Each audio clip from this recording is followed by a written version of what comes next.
Шановні офіцери, солдати, усі присутні у цій білій залі.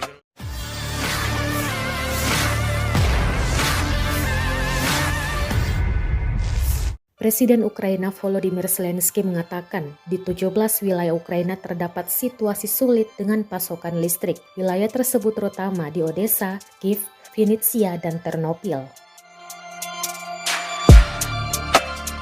Diketahui pertempuran sengit berlanjut di wilayah Donbas, di mana sekitar 100 serangan Rusia berhasil dihalau. Selain itu, warga Ukraina harus mempertimbangkan meninggalkan negara itu untuk mengurangi beban pada jaringan listrik yang rusak. Kepala Utilitas Listrik Swasta terbesar Ukraina, DTEK Holding, Maxim Timchenko, menyerukan hal itu saat wawancara dengan BBC yang ditayangkan pada Sabtu 19 November. Jika mereka dapat menemukan tempat tinggal alternatif untuk 3 atau 4 bulan lagi, itu akan sangat membantu sistem, ujar Timchenko.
Terima kasih sudah nonton.